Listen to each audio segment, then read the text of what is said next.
Last night I got home from work and decided, you know what, I'll watch Invader Zim, Enter the Florpus, their new special that's Netflix original, shortly following the Rocco's Modern Life one that came out. I did not watch that one because I never watched Rocco's Modern Life growing up. Honestly, I've never seen a single episode, so I figured what would be the point of watching that? Maybe I should watch all of Rocco's Modern Life and then watch this special. But I realized I probably shouldn't. I've noticed a pattern with Netflix, which is kind of unfortunate. In some ways, it's good, but in the ways that I think really count for, nostalgia purposes, it's not. Netflix has this big problem when it comes to continuing shows that have already been going on. My hair is getting a little. Yeah, Netflix, they are really good with their own original series. Shows that they just started, ones that are like their own personal creation, like The Dragon Prince. I like The Dragon Prince. I think that it's got some absurdly strong political views. It's a little too politically driven, but that's like it's not that big of an issue. The show overall is good. I really like the show.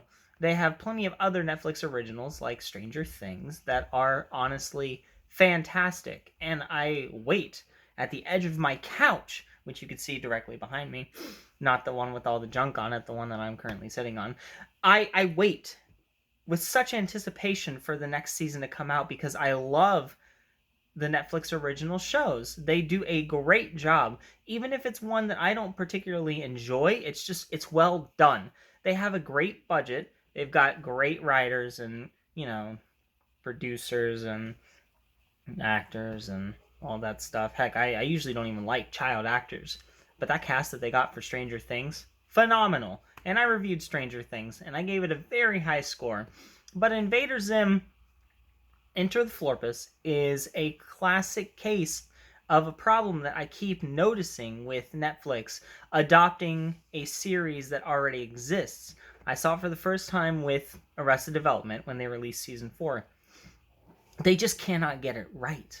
They can't capture that essence. And I know some people will say, well, that's the nostalgia in you. That's the only reason that you're really saying that is because, you remember these shows to be so good, your expectations are too high. That's not the case. That's not what I'm saying. I'm saying that this show's like here, and people are saying that my expectations are up here, which could very well be true. That is the case sometimes. I personally go in with fairly low expectations, so I'd say that I'm like somewhere down here, expecting it to be somewhat as good as the original, but not quite matching up to it, because, sequels very rarely are. But this isn't the case. It's apples and oranges. It's like saying here is Arrested Development and here's Divested Irrelevant. They're like they got the same cast. This is really difficult to do. My goodness. They've got the same cast. They've got honestly most of the same writers, but it's just not quite right. It's like they took Arrested Development or Invader Zim or all these things and they imported a version of it from a parallel universe that's almost like our universe, but it's not quite it. So, like in Pokemon, instead of Pikachu, it's going to be like Pikachu or something like that, and it's going to be just like Pikachu, but he's going to have like a little beak put onto him, and that's it. That's the only difference. It is not 100% the same. And what I mean by that is like the jokes are either maybe they're a little more than what they used to be, but not in terms of like quality, just like the tone that they are. This was my problem with Invader Zim Enter the Florpus. It was too toned up. It's like the writers didn't rewatch the series before they decided to go ahead and continue off it. They just like remembered the series and thought, okay, so from what I'm recalling, I think that doesn't Zim yell a lot? I think he yells a lot and like declares things all the time. So well, let's do that. And so that's what they did. That was it. And these aren't spoilers. I'm spoiling plot points. It'll be okay. This is a spoiler-free zone for now. But that's all it was. It was like they took all of the yelling and declaring that Zim does in the entire series and doubled that up. Like every time he declares something in the show, overall, you get all the way to the end of the series, compile all this up, say he declared something 50 times. Boom. Enter the Florpus. He's like, okay, we gotta have Zim declare stuff 50 times. It was a lot. It was too much. And I think that it took away from the experience. If it had been toned down to just as much as it was in the show, which doesn't seem like it would have been that difficult of a thing to do, I would have loved it. Some of the jokes really hit home. The opening scene was great. I honestly, I tried to have low expectations because I figured, well, this is the pattern of Netflix, so I better not go in with high hopes. But that opening scene was honestly really good. And so then I thought, all right, this is going to be awesome. And then from that point on, it was just downhill. They got all the original people back. As far as I know, it was the original writers and stuff, and you could tell, like it was Invader Zim.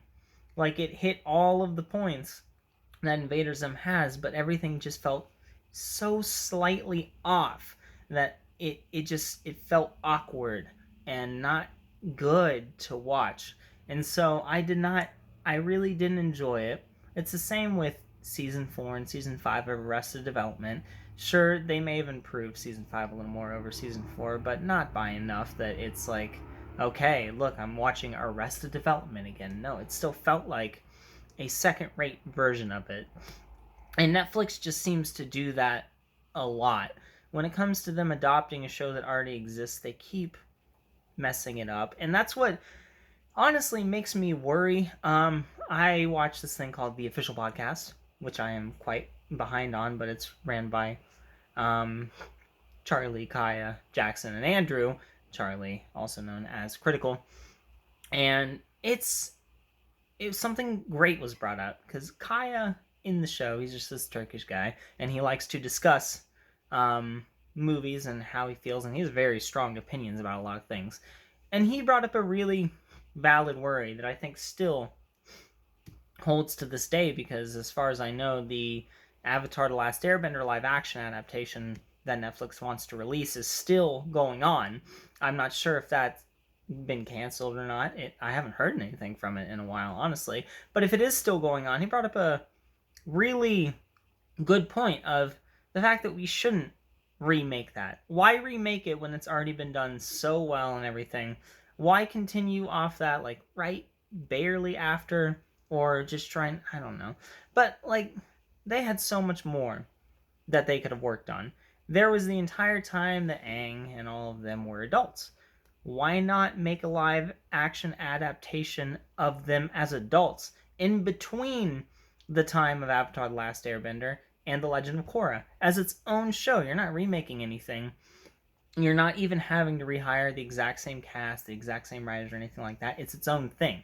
Why not make something completely original or expand into a universe, but not trying to just like grab directly from all that stuff? Like I'm worried they're going to do with Game of Thrones, when I feel like their series that they're going to come out with now is going to fail. And they're just like reaching for straws. I don't like it. I don't like it.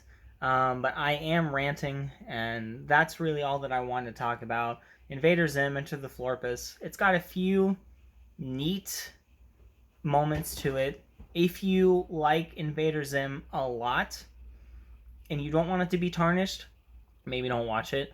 If you're a type of person like me, and honestly I am like this, and you feel as though like a single joke can come from that, if one little joke can come from that that'll make you chuckle, and you think that is enough for you to go ahead and watch it and see the continuation of the story, yeah, go ahead and watch it. It won't be a waste of your time, anything like that. I don't regret seeing it. It definitely had a few pretty funny moments. They still had the personality of the characters pretty good. Honestly, I thought that Dib was still pretty well on point. Gaz,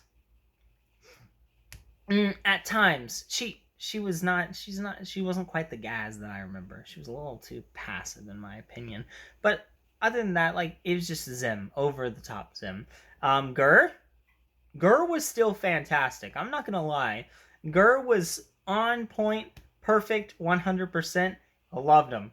Loved Gur.